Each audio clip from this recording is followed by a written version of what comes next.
বন্ধুরা, প্রতিদিনের ন্যায় আবারও আমি হাজির হয়েছি নতুন একটা রেসিপি নিয়ে। আজ আমি বানাবো এগ ধনিয়া পনির, যা তোমার বাড়িতে থাকা উপকরণ দিয়েই তোমরা খুব সহজেই বানিয়ে নিতে পারবে। তাহলে চলো বন্ধুরা, ঝটপট রেসিপিটা বানিয়ে নিই। দেখো, নিয়েছি আমি এখানে ধনেপাতা ছোট ছোট করে কেটে নিয়েছি, ধনেপাতা কেটে নিয়েছি, আর এখানে 3টে ডিম নিয়েছি।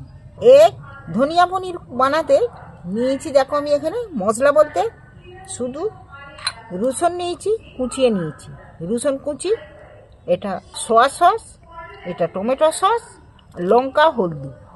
এই রেসিপিটা বানাতে মশলা বলতে এইটাই। এবার এখানে নিয়েছি বড় বড় করে 2টো পেঁয়াজ কেটে নিয়েছি, ক্যাপসিকাম, লঙ্কা, টমেটো। এগ ধনিয়া পনির বানাতে নিয়েছি এই মশলা। কিন্তু এই এগ ধনিয়া পনির এমনই একটা রেসিপি যে তোমরা এই রেসিপিটা দিয়ে তোমাদের আর কিছুই লাগবে না। তোমরা এই একটা রেসিপি দিয়েই তোমরা এক থালা ভাত চেটে পুটে খেয়ে নেবে। প্রথমে আমি এখানে একটা জায়গা নিয়েছি, বাটির মধ্যে এক একটা করে ডিম ফাটিয়ে আমি দিয়ে দিচ্ছি।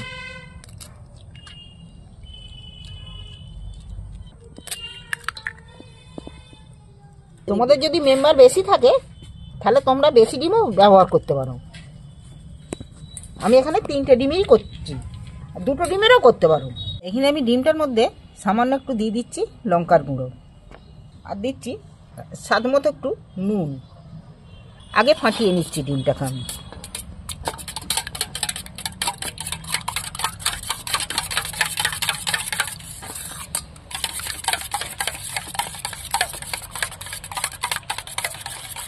ডিমটা যতটা ফাটাবে, ডিমটা ফাটলে খুব দারুণ হবে।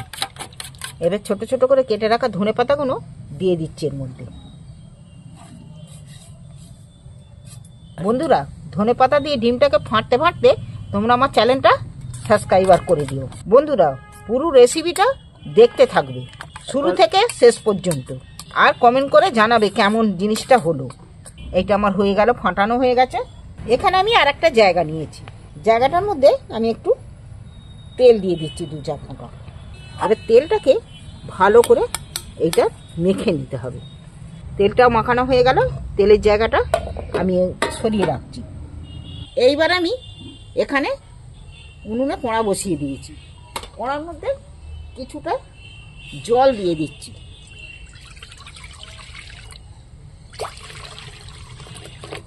এখানে একটা স্ট্যান্ড বসিয়ে দিই জলের মধ্যে। এইবার আমি উনুনটা জেলে দিচ্ছি, একটা চাপা দিয়ে দিচ্ছি জায়গা। দেখো, জলটা যে চাপা দিয়েছিলাম জলটা আমার ফুটে এসছে। এইবার আমি দেখো এখানে যে বাটিতে তেল মাখিয়ে রেখেছিলাম, সেই তেল মাখানা বাটিতে এইবার আমি ডিমটা, ফাটানো ডিমটা আমি ঢেলে দিচ্ছি।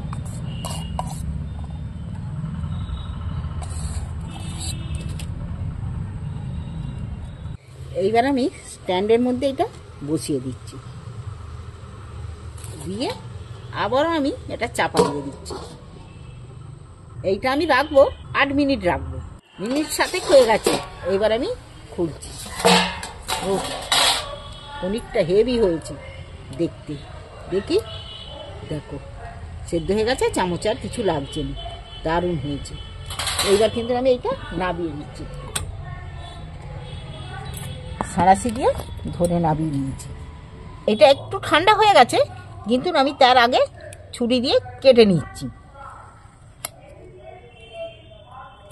ছোট ছোট করে পিস করে কেটে নিচ্ছি।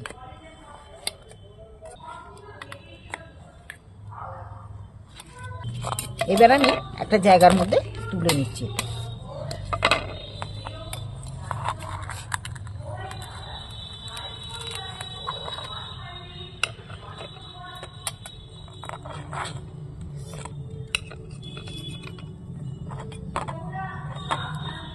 আমার এই ধনিয়া পনির দেখো, এক সাইড সাদা আর এক সাইড সবুজ। এই ধনিয়া পনির একদম সেই এর মতন হয় না, পনিরের মতন নরম তুলতুল করছে। একবার এই ধনিয়া পনির একবার বানিয়ে খেয়ে দেখবে, ডিম ধনিয়া পনির। তাহলে আমার পনিরের মতন এগুলো ছোট ছোট করে সাইজেই কেটে নিয়েছি।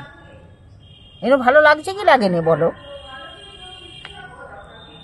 তোমরা কিন্তু পুরোটা দেখবে কিভাবে বানাই আমি। 1 চামচ কর্নফ্লাওয়ার পাউডার আমি এর মধ্যে ছড়িয়ে দিচ্ছি।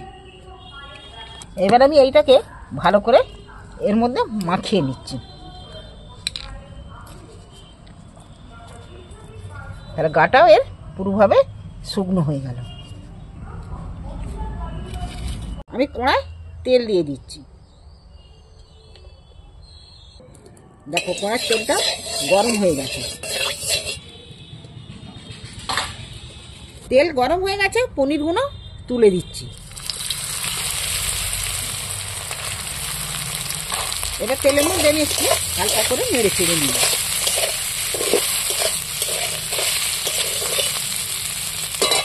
দেখো পনিরগুলো কিন্তু আমার ভাজা হয়ে গেছে। এবার আমি একটা জায়গার মধ্যে তুলে নিচ্ছি, যাতে পনিরগুলো রেখেছিল তার মধ্যেই তুলে নিচ্ছি। তাতেই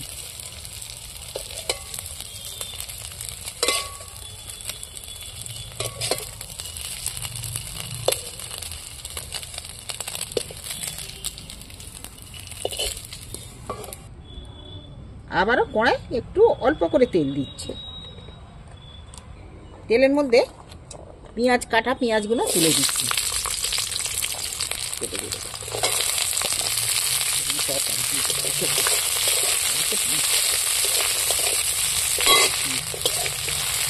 পেঁয়াজগুলো আমি তেলের মধ্যে একটু নাড়াচাড়া করে ভেজে নেব। ভাজতে ভাজতে তাহলে এগুলো ফুলে যাবে আস্তে আস্তে করে। এইবার আমি রসুন কুচিগুলো দিয়ে দিচ্ছি। রসুন কুচিগুলো কেন পরে দিন?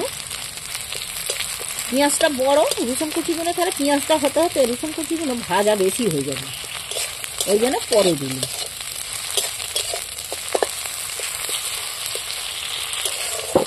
অনেকটাই কিন্তু নরম হয়ে এসছে। দেখো এগুলো নাড়তে নাড়তে কতটা লাল লাল হয়ে গেছে, কালার এসে গেছে। এইবার আমি ক্যাপসিকামগুলো তুলে দিচ্ছি এর মধ্যে, দিয়ে আবারও নাড়াচাড়া করছি।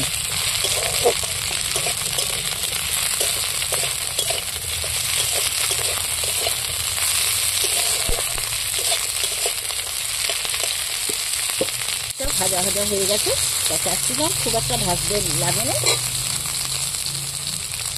এবার টমেটো কাটাগুলো তুলে দিন, আবারও নাড়তে রয়েছি।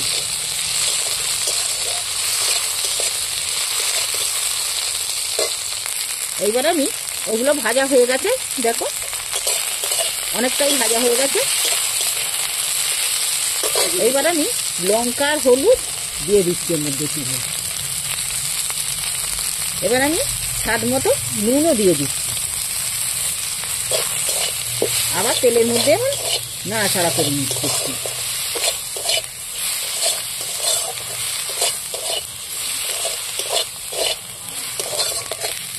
মশলাটাও ভাজা হয়ে গেল।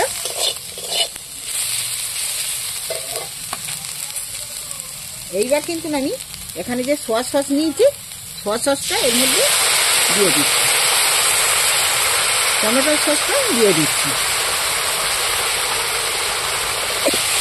এইটা একটু নাড়াচাড়া করে নিচ্ছি। জলটা একবারে ওই দিয়ে দিলে দেখো এইটাও আমার কষা হয়ে গেছে। এইবার আমি পনির ভাজাগুলো তুলে দিচ্ছি।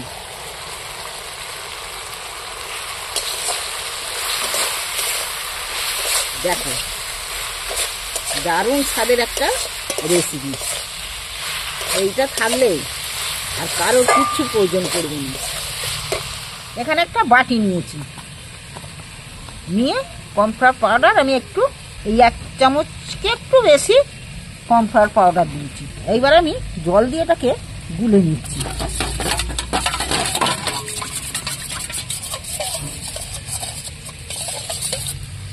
এই কর্নফ্লাওয়ার পাউডার গোলা জলটা আমি এর মধ্যে দিয়ে দিচ্ছি।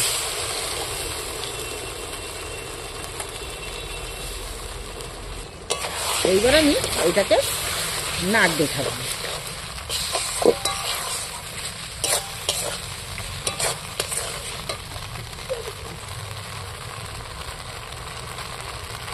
আর একটু আমি জল দিয়েছি, যাতে ভালোভাবে সব মশলাগুলো প্রত্যেকের সঙ্গে মিশে যায়।